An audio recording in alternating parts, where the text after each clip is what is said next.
The U.S. auto market is going through an uncertain and worrying period that could have serious consequences for the economy. While the housing and stock markets have experienced their own bubbles and subsequent crashes in the past, the current state of the auto market is new and extremely concerning. Reports from Bloomberg indicate that the dominoes have already begun to fall, signaling a potential disaster in the making.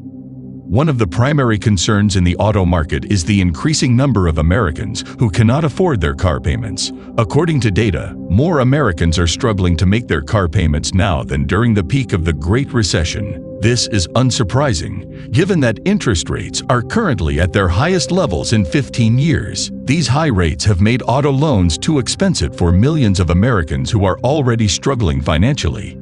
In January, the average loan rate for new car loans reached a 13-year high, and experts predict that it will soon rise to its highest level this century. This is alarming news, as it suggests that the auto market could be heading for a significant crash in the near future. It is also important to note that the auto industry is a critical part of the U.S. economy, employing millions of people across the country.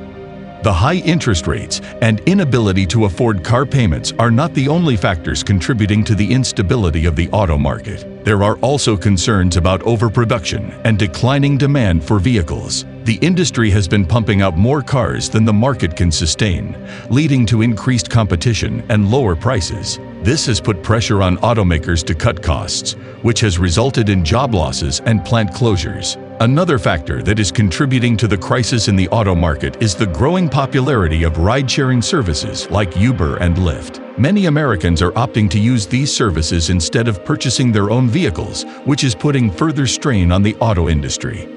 The current state of the auto market is a cause for concern, and there are no easy solutions to the problems it faces. However, it is essential that steps are taken to address the issues and prevent a catastrophic crash. This may include measures such as reducing interest rates, incentivizing consumers to purchase vehicles, and encouraging automakers to innovate and produce more efficient and affordable cars.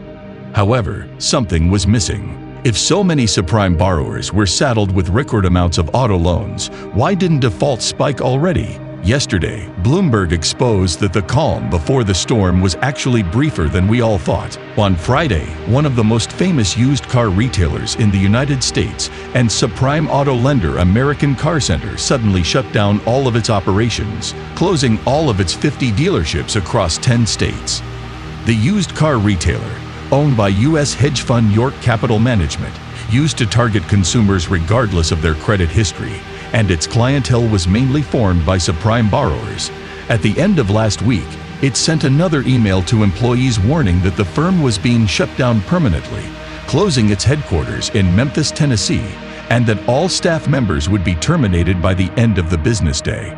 A former employee, who asked to remain anonymous, told Bloomberg, "My heart goes out in so much empathy to the employees that did not know until the end of their shift that they were out of a job." Meanwhile, customers were confused and have taken to social media to express their confusion. One customer who leased a used Volkswagen Passat from the company asked, "Are we paying our car note?" The CEO of Memphis Area Legal Services, Cindy Antioch, responded, "No, your car is not free." She explained that most used car dealers do not carry their own notes, and they're selling your paper, selling your contract to somebody else. She warned that borrowers who decide to stop making payments might risk having their cars repossessed. The abrupt collapse of the auto lender and car retailer was likely the first of many and highlights the deteriorating state of the subprime auto loan market. Millions of people are starting to fall behind on their car payments, and the distress cycle is rapidly accelerating, according to Cox Automotive. 7.11% of subprime loans were severely delinquent in the last month, up from 6.75% in the month prior, and from 5.48% in the same period a year ago. Even more concerning, the 7.11% severe delinquency rate was the highest monthly figure since Cox began tracking the data in 2006. A seriously delinquent auto loan means the borrower is more than 90 days behind on payments. On top of that, IBIS World data shows that about $19.6 billion of subprime auto loans are expected to be written in the U.S. in 2023. This amount represents only about 11% of the overall U.S. auto market of $173.2 billion. But the sharp increase in delinquencies among the riskiest auto borrowers could very well be a leading indicator of broader auto loan problems and pose a threat to the overall economy. The auto industry had a terrible year in 2022, with low sales, high interest rates, and supply chain issues. According to research firm Ward's Intelligence, only 13.7 million vehicles were sold in 2022, an 8% drop from the previous year. Stellantis, the parent company of Chrysler, Dodge, and Jeep, saw U.S. sales slump by 13%, while Honda reported a 33% drop, and Nissan saw a 25% plunge. Toyota, the largest automaker in the world, reported a decline of about 10%. Rising interest rates, inflation, and the ongoing recession are pushing prices out of reach for Americans, limiting demand for vehicles. Despite this, Americans have been borrowing more money per vehicle, from about $26,000 in 2010 to $40,155 in January 2023, which is an exponential spike. However, interest rates for auto loans have gone up from 7.4% to 9% in a year, and monthly payments have gone from $506 to $600, which is making it harder for people to buy cars. 7-year loans are gaining in popularity, but not everyone can shoulder the higher monthly payments as well as higher down payments. This has led to car sales and prices crashing.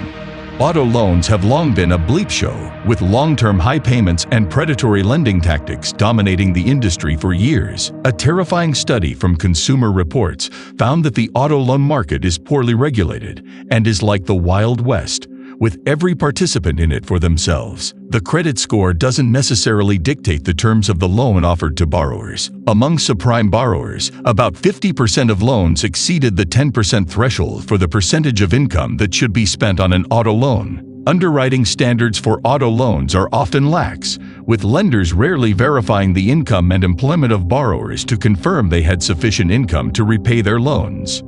Despite these issues, prices for bonds based on auto loans continue to climb. New subprime auto bonds with junk BB ratings have been selling this month at yields as low as 3.5% versus as high as 9% 4 years ago. Demand has been so strong for low-rated subprime auto bonds that some investors now feel crowded out. This has led to concerns that a financial crisis could be triggered by the burst of this bubble. The auto industry may face more challenges in 2023, exacerbated by rising interest rates and inflation, making it more difficult for Americans to purchase vehicles. It is crucial that action is taken to address these challenges before it is too late. The auto industry and the U.S. economy as a whole depend on it. The government can provide tax incentives to encourage people to purchase new cars, which will increase demand and boost the auto industry's sales. The government can also work with automakers to develop fuel-efficient and environmentally friendly cars to attract consumers. Automakers must work towards reducing the cost of manufacturing to maintain profitability and ensure the survival of the industry. The American car market is facing a perfect storm of challenges that could result in a significant crash. The high interest rates, overproduction, declining demand, and competition from ride-sharing services are all contributing to the crisis. It is vital that action is taken to address these challenges before it is too late. The future of the auto industry and the U.S. economy as a whole depend on it.